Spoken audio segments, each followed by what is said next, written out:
April 19, 1994. My name is Sylvia Frankel of the Oregon Holocaust Resource Center, interviewing Eva Aigner at Congregation of Shalom. And also with us today is Amy Reich, the videographer, and Leslie Aigner. Good morning. Good morning. I'd like to ask you to begin by telling us your full name as well as where and when you were born. Okay. My name is Eva Aigner. I born in Czechoslovakia in a little town called Košice in 1937. My family was a middle-class family. My father was a hat maker. He was self-employed. He worked on his own. I had a sister who is 8 years older, so it was 4 of us in our family. In 1939, my father's business license was taken away because no Jewish people could hold business license any longer. Okay. Can we go back a little bit? First of all, what is your birth name? I just want to interrupt at the beginning. You don't have to talk to the camera. No? Yeah, just feel free to just talk slowly. Okay. Can you start over, or you don't? It's okay. What was your family's name, your maiden name? My maiden name was Spiegel. Spiegel. And can you spell the town you were born in? Košice, it's K-O-S-I-C-A.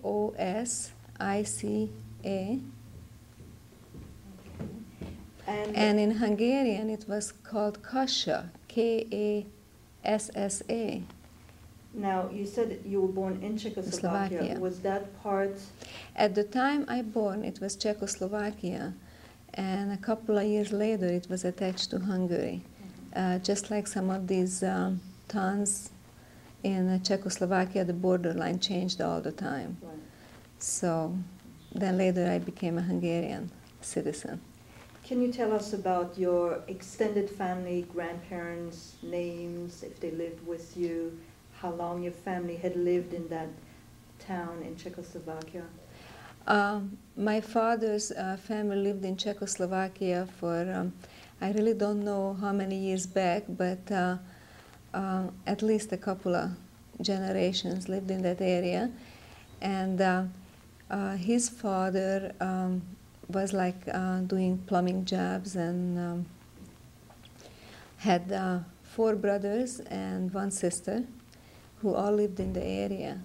And my mother lived in a town called Hernádgece, which was just a few miles away from Košice, and she had 12 sisters and 1 brother.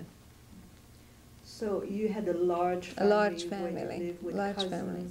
Were you close? Did you see? I was so young at the time that by the time I would have been old enough to really know my family, we were all scattered around.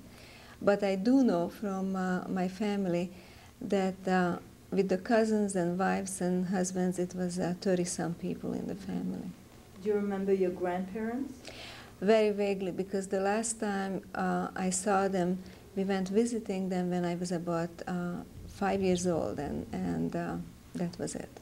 Do you recall the names of your grandparents? Yes, I know my grandfather's name was Abraham Spiegel, and my grandmother was Hannah. And on your father's side? Actually, that was my father's time. And I don't really know my mother's parents' name offhand. I should have looked it up before I came. That's okay. And can you tell us about religion? Was your family Orthodox? Did you? My mother never ate anything but kosher food until the war broke out. They were observing the religion very much so, both my father and mother. My father was saying his prayers every morning with the talis and the tefillin, and they were very, very religious. And my grandparents were very observant. What is the first name of your parents? My father was Moritz, and my mother Gisela. Do you remember a synagogue in your town? Do you remember anything from the town? Very little, because it was 2 years old I was 2 years old when they moved. And actually, from that point on, it was very difficult to practice religion openly. You had to practice it within your home. So in 1939, when the war officially started, how were you affected? How was your family? Well, like I mentioned, my father's business license was taken away, and he was trying to find employment in town, but everybody knew he's Jewish and nobody would hire him. He couldn't get a job. So by the time he ran out of funds, it was a situation that he had to really do something to be able to make a living for his family. So he had one of his brother already lived in Budapest, Hungary, and by that time our town in Czechoslovakia was attached to Hungary. So after corresponding with his brother, he decided to move to Budapest. Being a bigger town, he was hoping he can blend in better and get some employment. So he moved his whole family, including one of my mother's sisters, who was a widow and had 4 children, and moved us all on a train up to Budapest. And what year was that? That was in 1939. And it happened to work out that he did find employment in his field, but he never was able to continue his own business. He could never get licensed again because he was Jewish. So we had a meager living, but we got by and lived in this apartment, and a lot of time he did extra work and worked out of his apartment. And this went on until about beginning part of 1943. And when I first started first grade, that was the first time I really can remember back and personally experiencing discrimination. We had to start wearing the yellow star. And I was going to school, and one morning, as every morning we got up and said the national prayers in the classroom, the teacher said, "Jewish children, please stand up." And we had to stand up, and we were sent out of the room. We were told we cannot say our prayers with the rest of the class. When you say national prayers, was it religious prayers or was it more of a... It was a religious prayer, but not really mentioning any particular religion. It was a prayer to God and for the nation. So I remember going home and asking my mother why I was sent out of the classroom. Why couldn't I say the prayer with my friends? And by that time, so much anti-Jewish movement started in Hungary. My mother didn't want me to get into any kind of a problem, so she said, "You just have to do as the teacher says." But I remember thinking about that for a long time. Why was I different? Why couldn't I say the prayer with my friends? You say that's the earliest memory you have of discrimination. What is your earliest memory of that period? My earliest memory is I remember where we lived in Budapest. I don't remember very much about Czechoslovakia.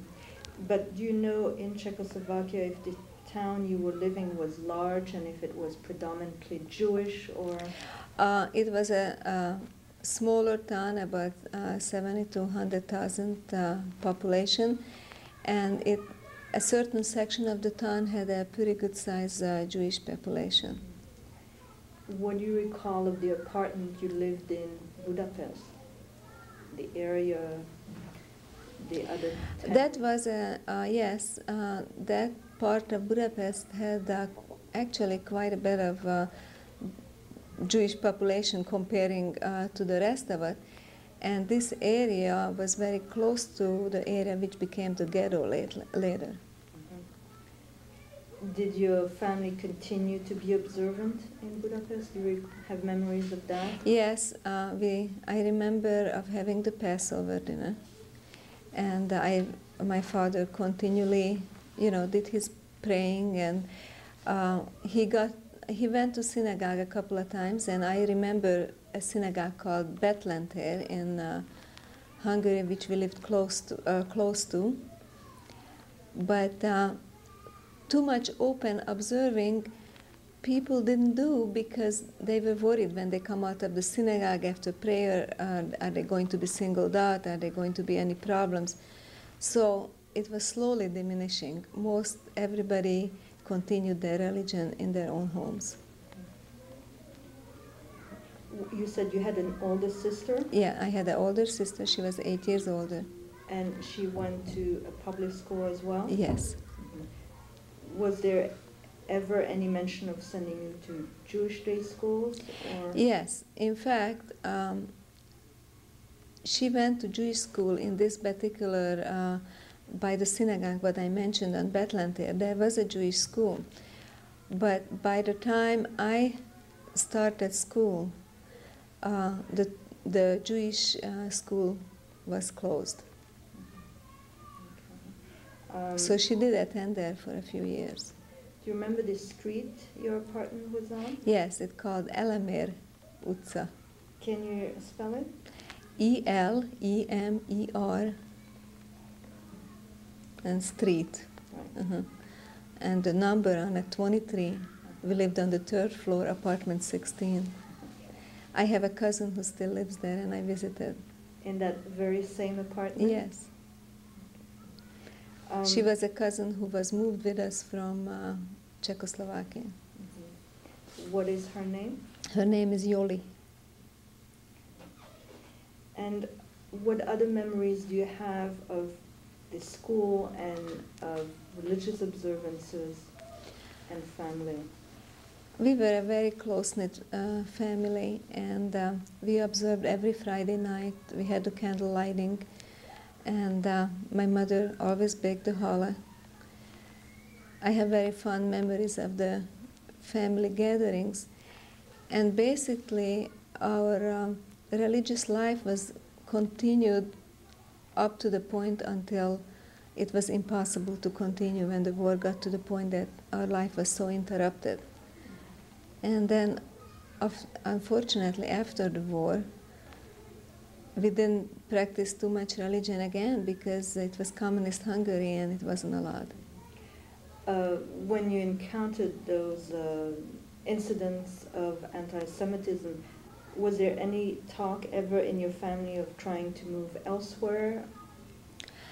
No, they felt they had no place else to go. They already left their home once, and because of anti-Semitism and because my father couldn't make a living in that town, they didn't know where to go. My mother had sisters who emigrated to the United States, and they started actually in the early 30s. She would have liked to come to the United States and bring the whole family, but at that time it was just already too late. It was impossible to make the trip, and didn't have the funds to do it. When you moved to Budapest, did you continue to have contact with your relatives in Czechoslovakia, or that part? Yes, my mother and father, they kept, correspondence. It wasn't like telephone communications like nowadays, but they kept correspondence with the family. And I do remember that once we went back to visit on the train, and it was a pretty dangerous already at that time, because you had to have papers. Every paper stated you are Jewish, and we constantly had this fear anymore, since we were uprooted from our original home. Besides the incident in school where you couldn't participate in the national prayer, do you recall any other incidents or where life was disrupted? I felt it was in a way a change of behavior of neighbors and friends where we lived, because we lived in a community where was, a few Jewish people, but we lived in a mixed community. And I think when all this anti-Jewish propaganda started, a lot of people sort of wanted to be a standby, or they didn't want to get too involved, and they cut their friendship or acquaintance with Jewish people. And I remember that some of the children I was playing with, or people my mother was visiting with, it sort of slowly discontinued. Did you talk about it with your parents? Did they? I am sure if I was a few years older, I would have. I was really too young to understand the impact of this. So until when were you able to go to school? I didn't quite finish first grade because the last couple of months was interrupted. By the time we were living in a safe house, so-called, and then later to the ghetto. Can you explain when that happened and the year, if you remember? Well, what happened was in beginning of 1943, my father was taken away for a forced labor camp. And he was there maybe 2 or 3 months when the camp was bombed and he was killed. So slowly our life really started to change, even for the worse. And about that time, the chaos started to be so big in Budapest that the schools didn't continue because of the war and the bombings. And that's about the time last I went to school. And by that time, we had to start, like I said, we were wearing the yellow star. And the house where we lived, the apartment building where we lived, became one of the safe houses. So all the friends and relations my folks had actually moved into our 3-room apartment. It was about 5 families living all of a sudden in our apartment because this was called a safe house by the Swedish. We were able to get Swedish papers, and we were supposed to be saved from the atrocity by getting these papers. And this worked for a while, because quite a big part of Budapest was already moved to the ghetto, but this safe house was left alone for a while. Was the safe house also within that ghetto? No, it wasn't. No, it wasn't. It was close, but it wasn't in the ghetto yet. This happened to be the house where we lived, but they named it a safe house. Were the safe houses established after the ghetto was established? Did you have to move in the ghetto at any time? No, we had to move into the ghetto later, but this was established before the ghetto. Coming back to your father, who you said was taken to the labor camp, how did that happen? Was he arrested? How did it happen? Well, what happened actually one day, from the Hungarian Nazi Party, was that the Arrow Cross? Arrow Cross came by, and it was very easy to pick up the Jewish people because we had the records where everybody lives and the names. They kept records of who is Jewish, who isn't, and they came and picked up all the Jewish men who was able-bodied, and so was my father, picked up with no warning or nothing, just from one day to the next, and taken to the labor camp. Were you told where he was going? No, they just said they're going to a labor camp where they have to work for helping the war.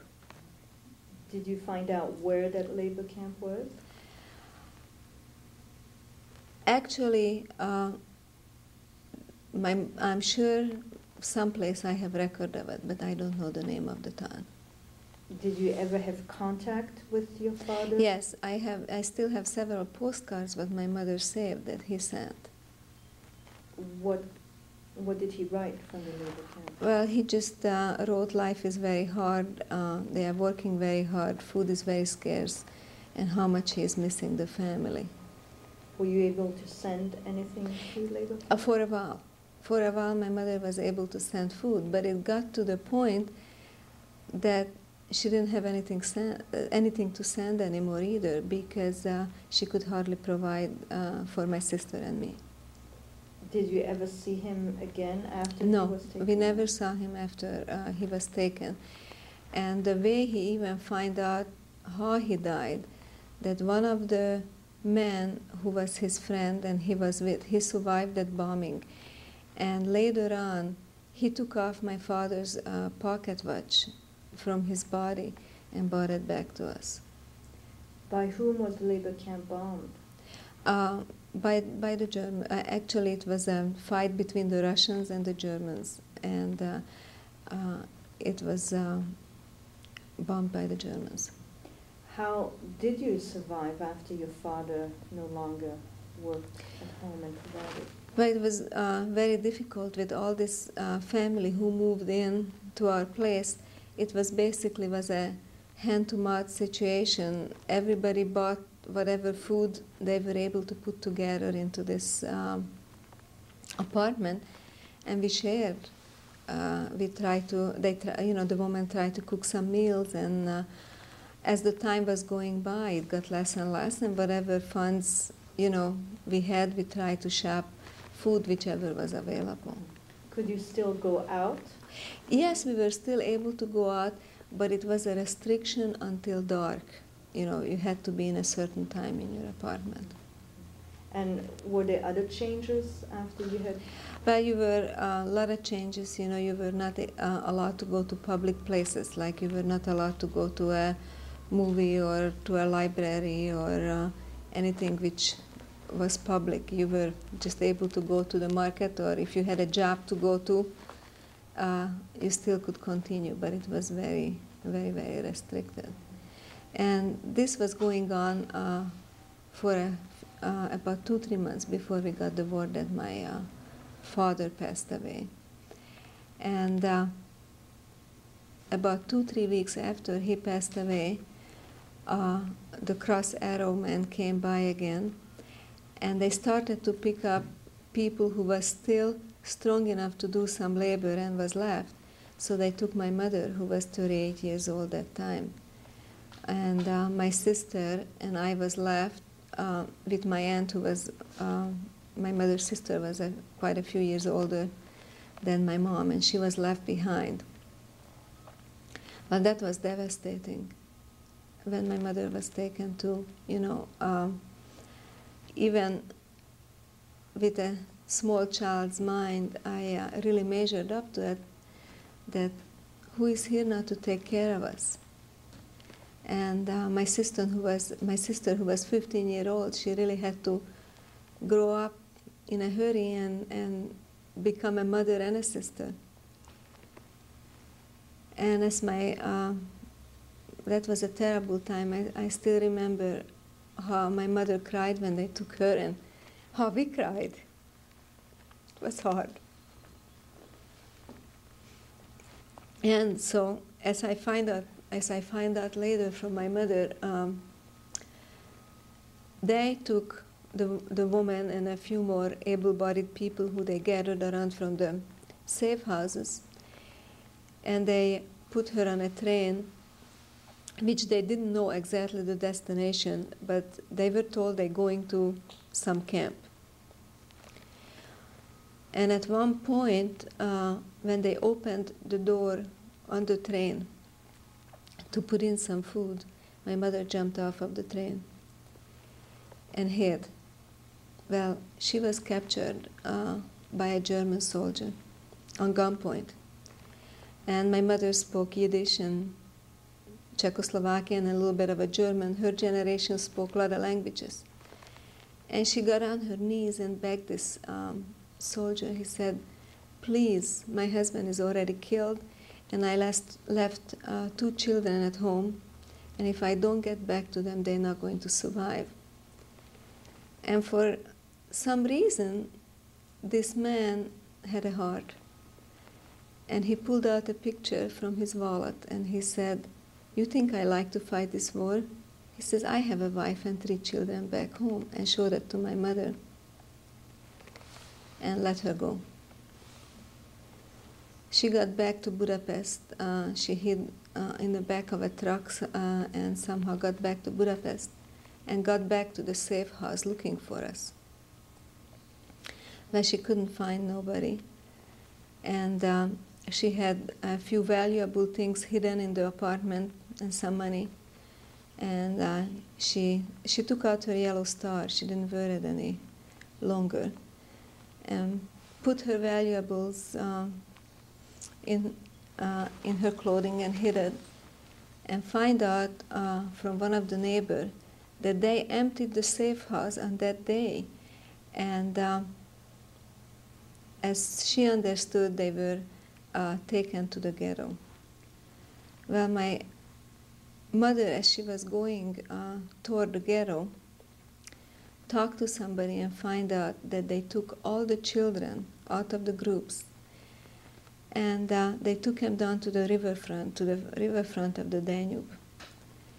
And some miracle happened, because you can imagine with all these crowds of people being on the riverfront, and the Nazis were shooting the children into the river.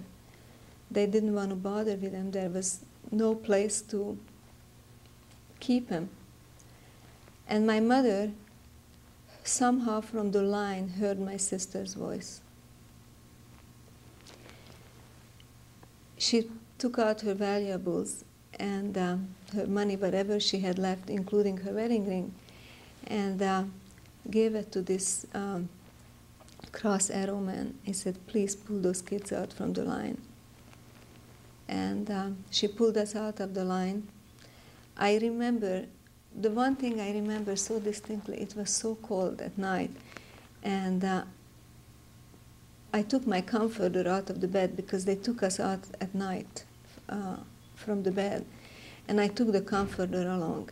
And I still remember, being as little, I was dragging this comforter, and my sister and I was hiding under it and trying to keep warm. And my mother knew there was no other place to go for 2 children and a Jewish woman, but into the ghetto.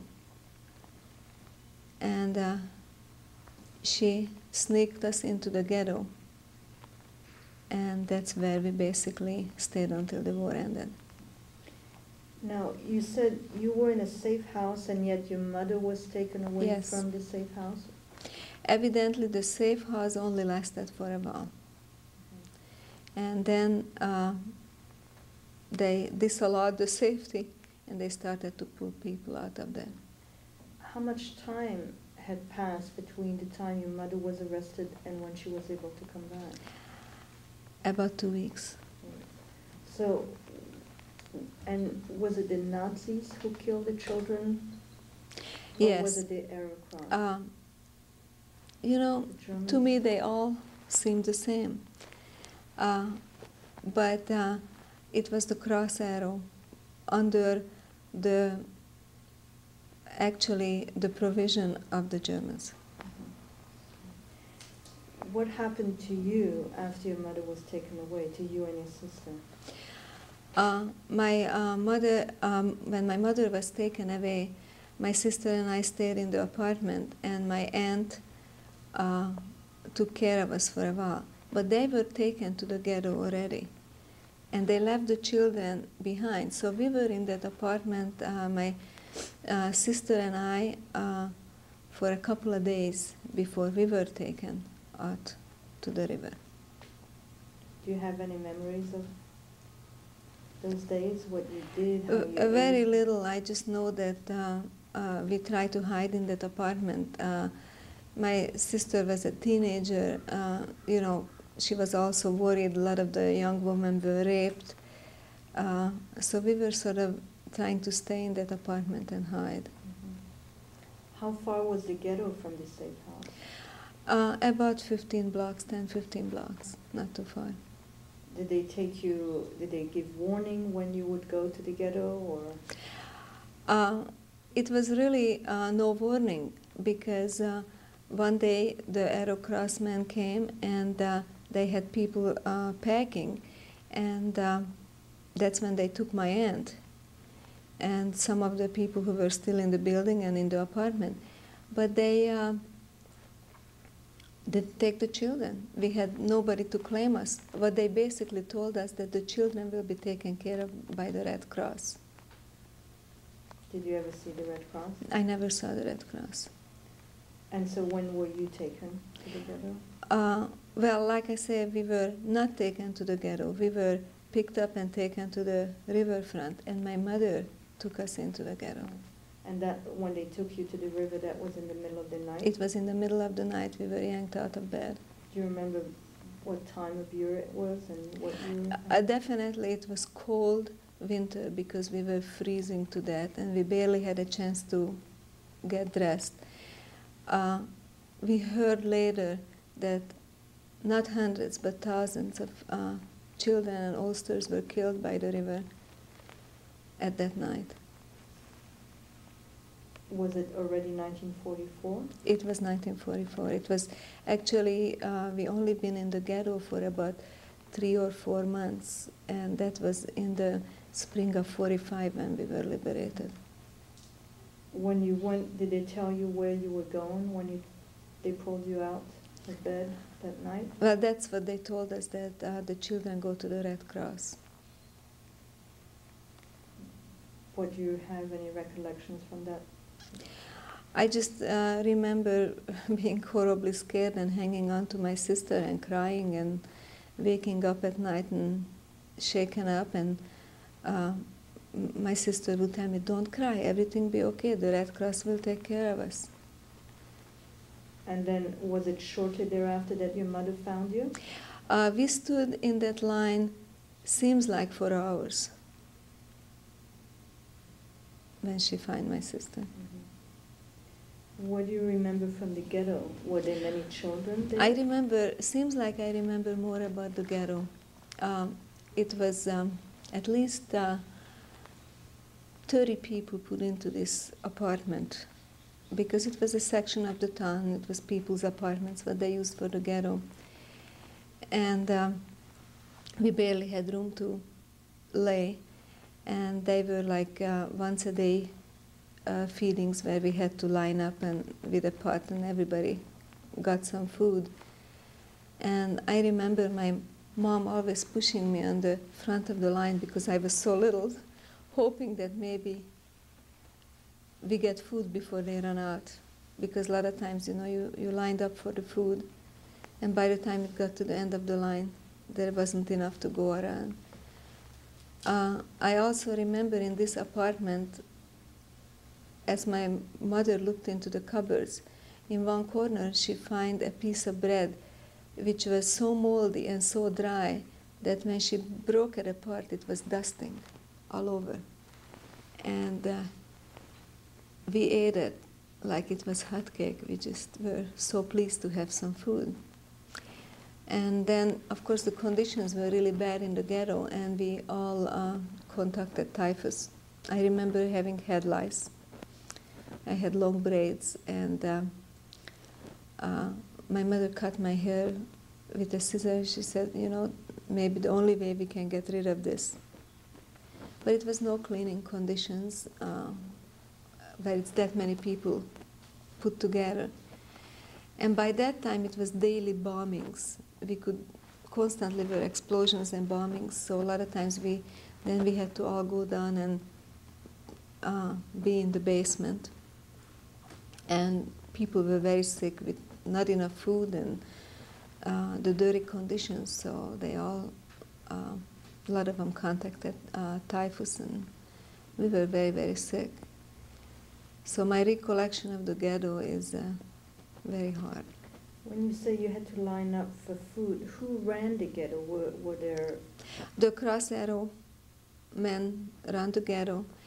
And the Red Cross, that's the time when I saw Red Cross. They brought in the food.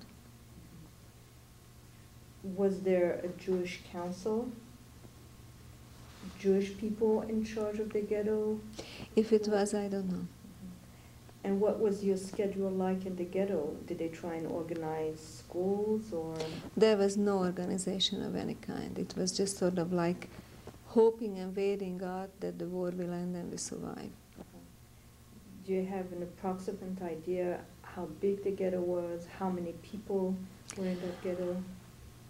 It seemed so big, but after the war, I know it was maybe a 20-30 block area. And if I think how we were jammed into this apartment where I was, and it was the same all over, it must have been a lot of people. But it was mainly older people left and people who were not able to work. I remember my mother constantly wearing a scarf. She was hiding her hair. She had bright red hair, and she was hiding it so she looked older. And a lot of times she would dirty up her face and stuff so she looks older, because she was scared that she would be picked up again. Were people deported from the ghetto? I don't know if they emptied the ghetto or they took more or not, but I remember she being scared of it.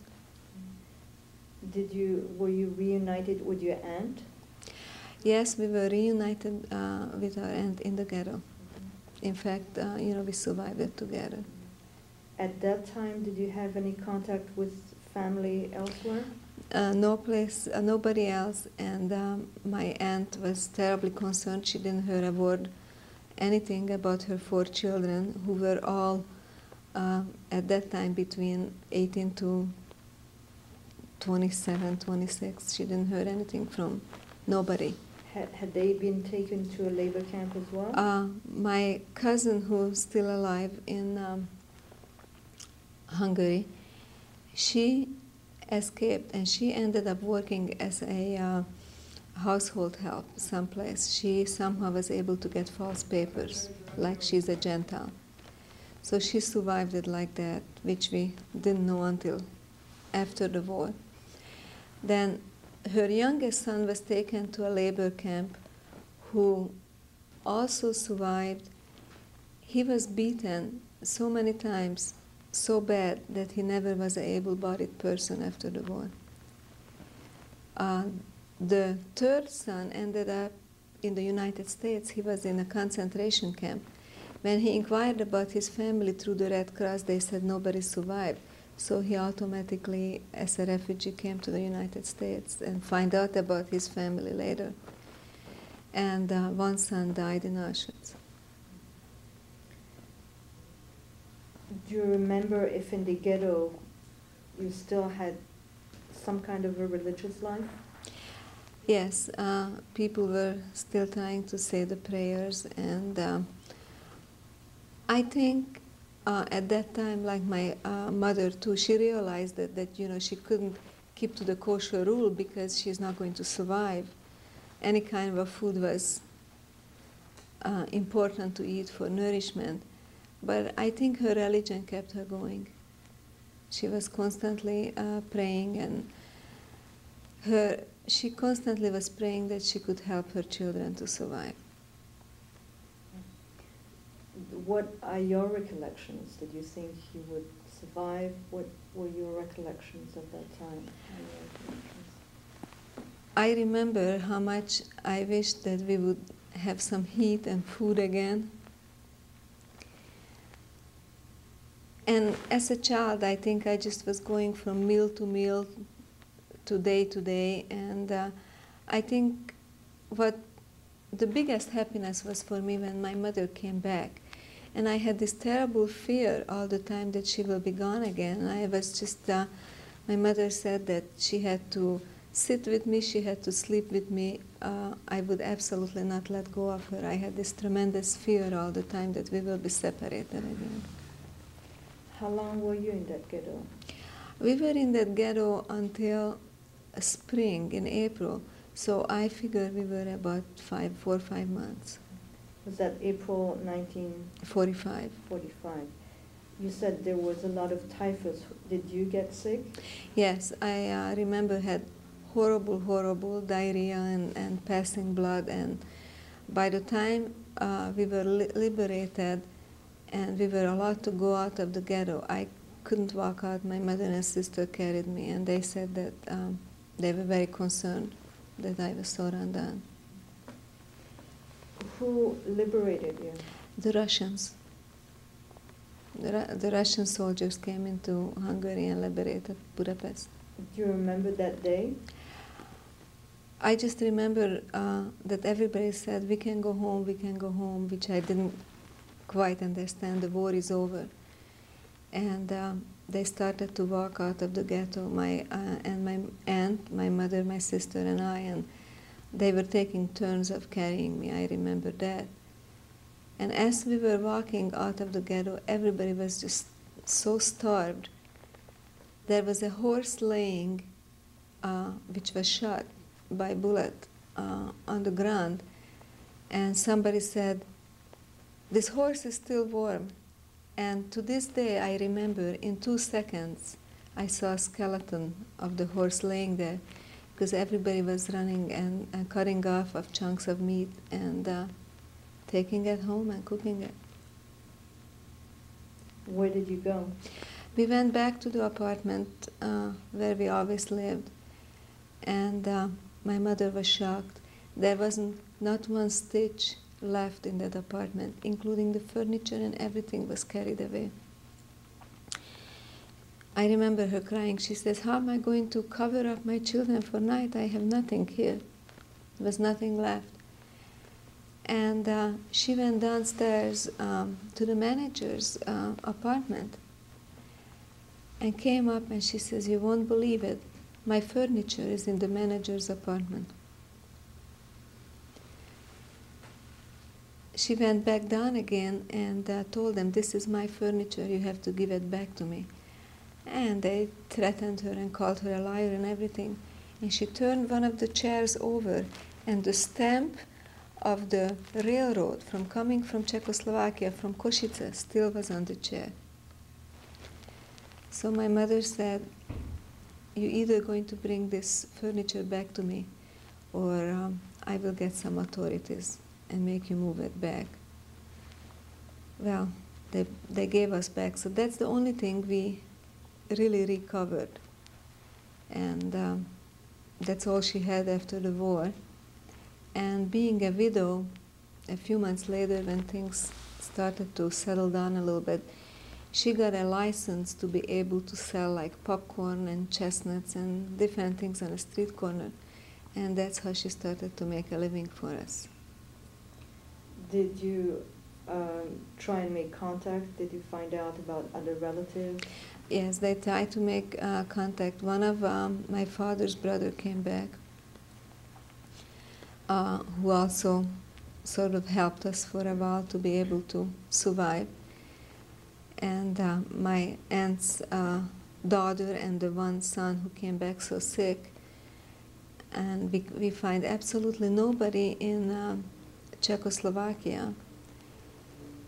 And about 6 months after the war ended, one of my cousins from my father's side came to us, find us, because she went back to Czechoslovakia where she was taken from. She has the Auschwitz stamp in her arm too. She survived the war in Auschwitz. She found nobody who was left in Czechoslovakia. She didn't find one soul from the family over there. So she came back to Budapest, and she stayed with my mother, and my uncle helped her too. And she came back very sick. She had tuberculosis, what she contacted while she was in the camp. So this is about all who survived from our family. Had you heard the name Raoul Wallenberg Yes. during the war? Yes. What can you tell us about? Well, he is the one who established these safe houses. Do you remember seeing him? No, I never saw him. I just heard his name. How was he spoken about? Was he considered already then as... He was, they talked about it, that this man is helping the Jews. and we have to get these papers in order to survive. And he is the one who established the safe houses. But I heard more about it after the war. And so even though you were in a safe house, did you also have papers? Yes, there were some papers for each individual filled out at the time that we are considered now a citizen of Sweden. But like I said, it worked for a while, but all of this was disregarded. What do you recall doing right after the war in terms of back to school, seeing people who... It was a real chaos after the war. At first of all, so many of the buildings were bombed. There was a shortage of apartments, tremendous food shortage. It took a while before electricity and water and all this was back in the buildings. I do remember that when I went back to school, I completely forgot how to read and write. And my mother and sister worked with me for quite a while because they never thought about to start first grade all over, but I went into second grade. And it took a while until I caught up. We also were, I was sent to camp on a couple of occasions by the Joint. And we got some clothing from the Joint, which was sent from the United States after the war, and it was tremendously helpful. It was a Jewish camp? Yes. By whom was it run? They said it was provided by the Joint, and it was run by them, and we were sent. At one time, I was at a camp at the Lake Balaton, which is the vacation resort of Hungary.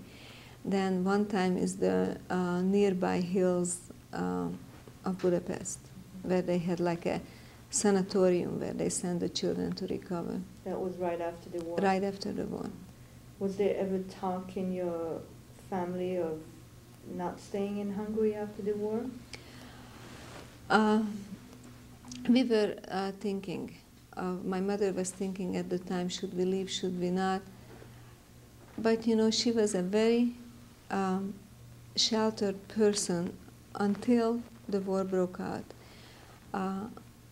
She didn't have a profession outside of the home, and she was just wasn't sure if she could really see us through to go. And I think maybe because of all the hardship and the escaping what she'd done through the war, she was actually scared to get started, to leave the country. Also growing up, if you recall anything before the war, was Zionism ever spoken of, or? I heard of Zionism actually after the war, not much before. And there was a lot of Zionist movement, and for a little while my sister, who was older, she was involved. But Israel was never considered as a place to go? No, not at the time, no. How about religion after the war?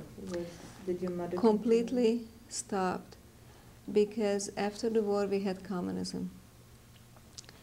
In communism, in order for you to keep your job, you were not allowed to practice religion. And all the synagogues were closed. There was nothing open to practice religion. There was no religious classes of any kind taught in the schools. So whatever I learned about religion, I learned from my mother, what we observed at home. But basically, a real Passover dinner, what we were used to as children, we really didn't have one until we came to the United States. What do you remember of the transition from liberation to communism? How did it happen? What do you recall? It was very difficult. My mother used to say, how come we have to be always involved in something? We had no freedom whatsoever. You couldn't even as much as listen to the Free Europe radio, because if your neighbors heard it, you disappeared. She ended up working in a factory after she had for a while her license and to sell, like I say, food.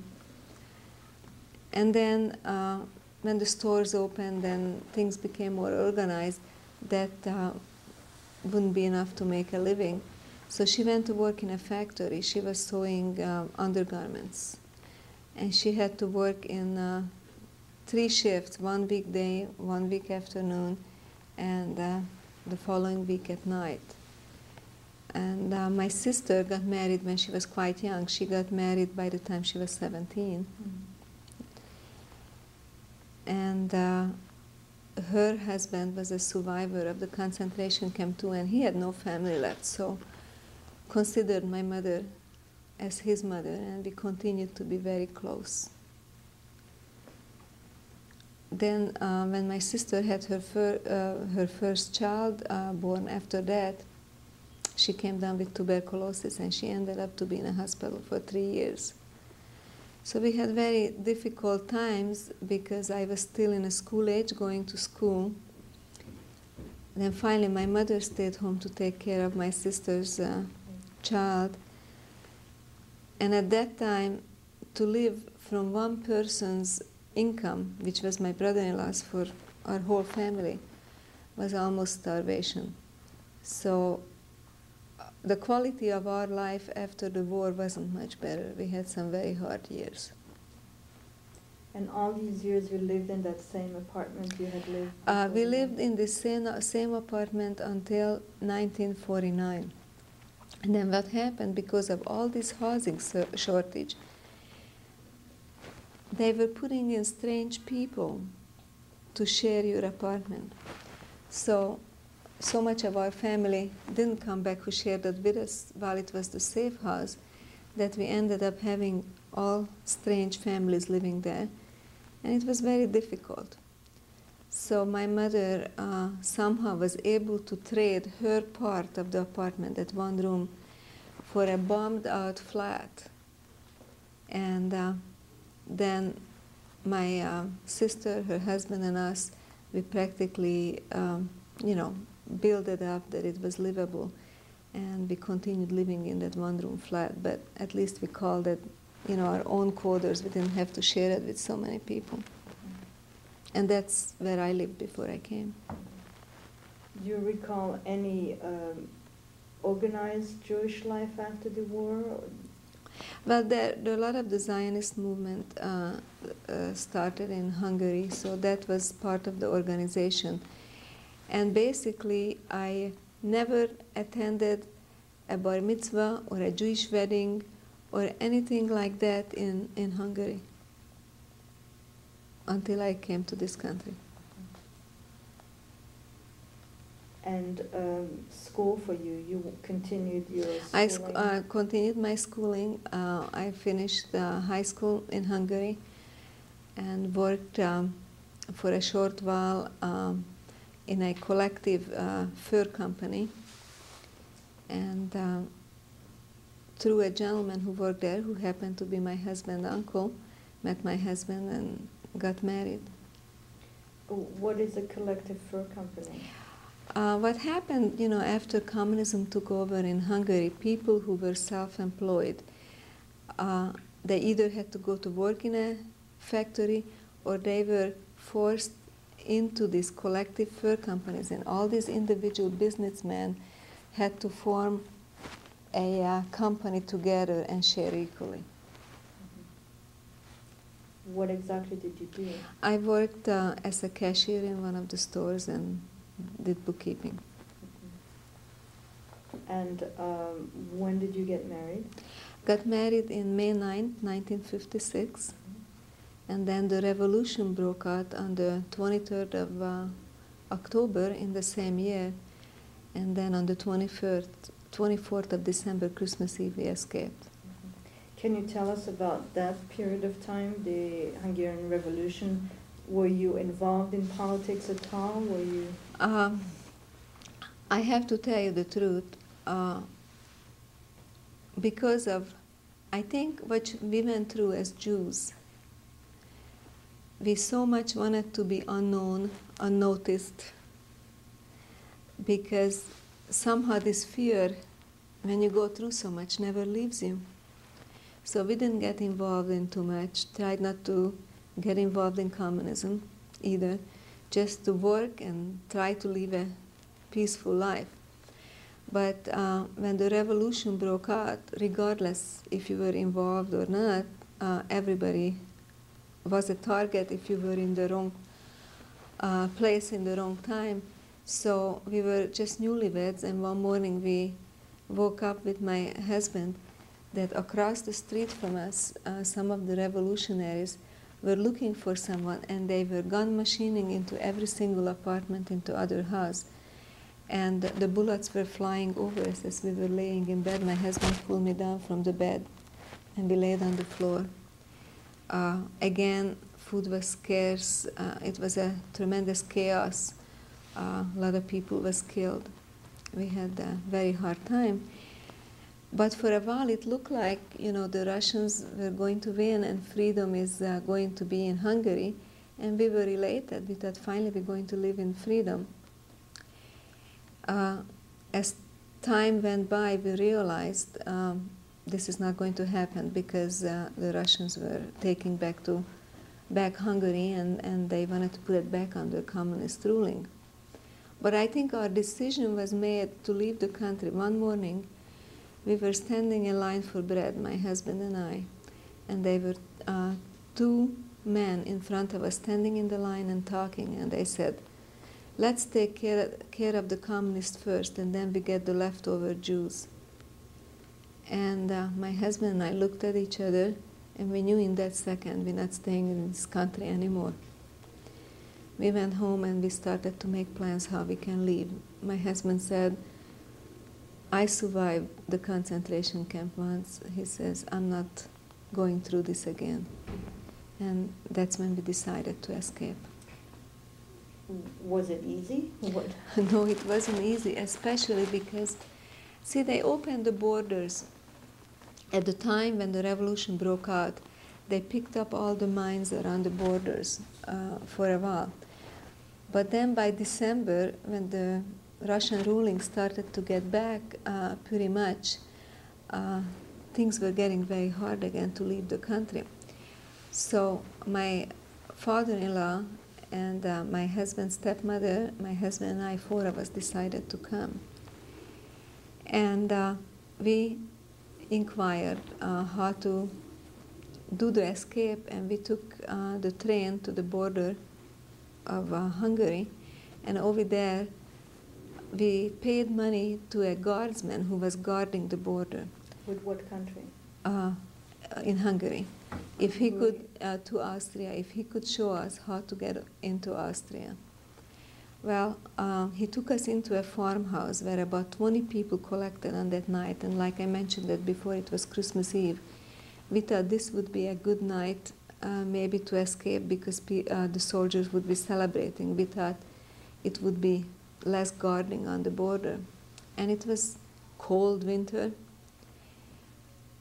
And in the middle of the night, they started to help us out from this farmhouse, and they advised us to take white sheets to cover up, to blend into the snow.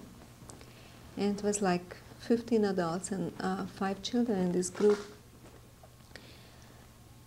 And the soldiers showed us which way to walk, but you know, in this darkness, we were not sure if we already passed the border or not.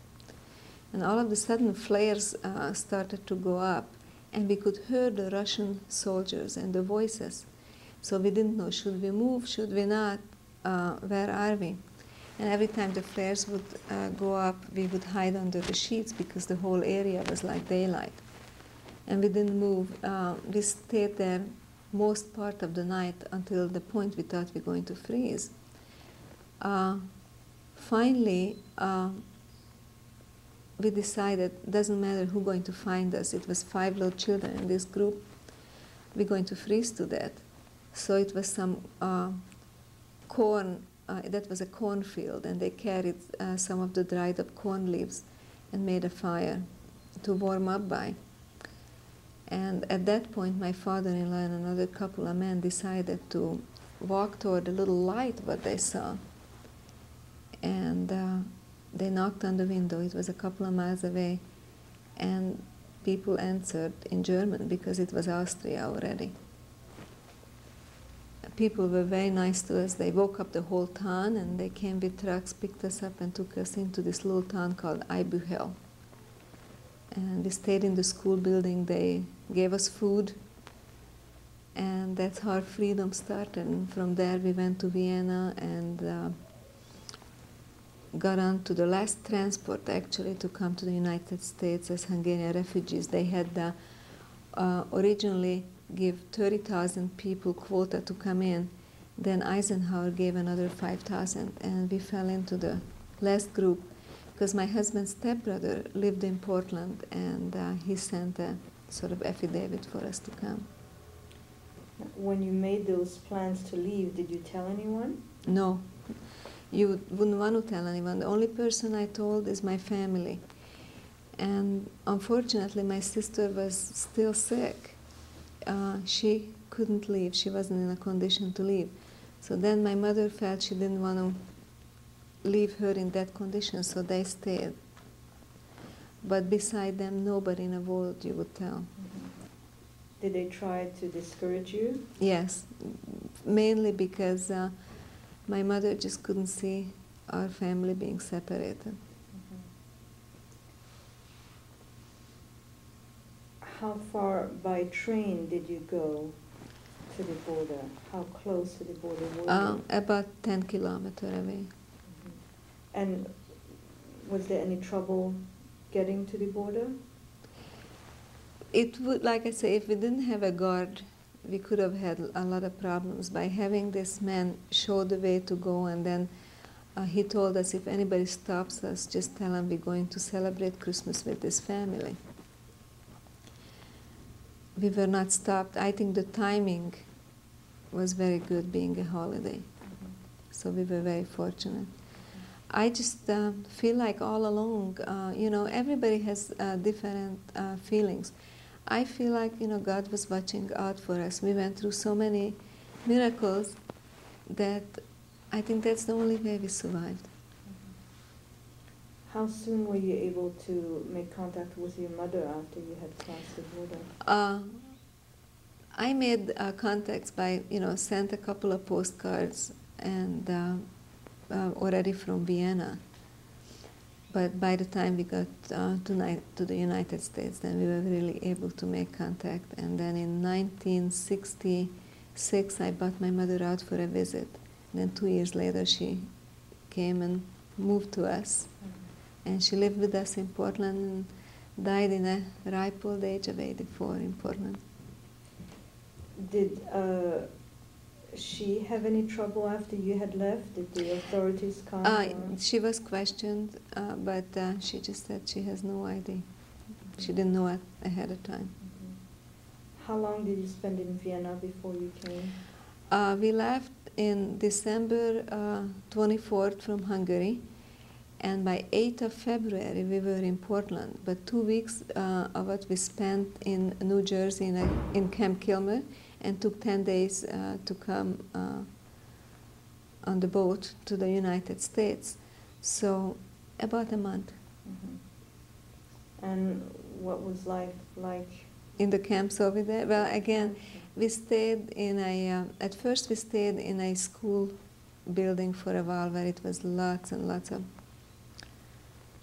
people, refugees, and again, it was like a camp life. And feeding, through the Red Cross provided food. And they allowed us to use the trains free of charge, which was very helpful, the electric streetcars, so that was for transportation. But by the time we crossed the border, the only thing we had is the clothes what we had on our back. It was very difficult. We got a change of clothes over there. I remember practically standing a whole day in line by the Red Cross. I got a pair of shoes. By the time we walked through the border, my shoes was in pieces. Now, where were you then? In Vienna. In Vienna. And so you left Hungary with nothing? Nothing. We left actually with my in-laws bought a little suitcase, which we couldn't carry on the way any longer. So she just took out a few little memories and left that. And we had a knapsack, but as we had to walk through the snow, and my in-laws were older, they needed help to help them walk through. We just started to throw our things away, even what we brought along. Just the few valuable papers and memories, what we kept, the pictures. Did you know English before coming to this country? No. That was sort of difficult. So how was the transition period coming to this country? When we came to this country and came to Portland, we were so eager to get a job, and start a life, and it was very difficult. It was a time of unemployment. My husband's stepbrother just lost his job a few weeks prior we got here. So for about 3-4 months, we did whatever we could to make a living. My husband was doing yard work and cleaning basements, and I was doing housework. Then finally, he got a job. He's a machinist by trade at a small company at Eastside Tool and Die. So when he got his job, he said, okay, now you have to learn a trade. And I always wanted to be a hairdresser, so I went to school and started to learn hairdressing. And it was very difficult because I didn't speak a word of English, so I learned the trade and the language at the same time. It was probably that helped me a great deal, and I really enjoyed that part. And when I got my license, I started working. Worked for a gentleman for 10 years, which again, I think it was a very fortunate break in my life because my English was still very broken when I got my license. And I called up for this job interview, and I said to the gentleman, I got my license, but I don't speak very good English. And he said, well, come and see me. He says, I'm here 40 years and I don't speak very good English either. And he was from Poland. He was Mr. Joseph Newman from the Newman family. And so that was a lucky thing. I started to work for him, and I worked for him for 10 years, and then I opened my own business for a while. What about a family? Did you have? Well, when we came here, I felt very homesick for my family. It was hard. It was very hard until my first child born in 1960, our daughter, and then 1964, our son. I missed my mother and sister tremendously. This was the first time really in my life I was away from my family and such a new surrounding. And when my daughter was 1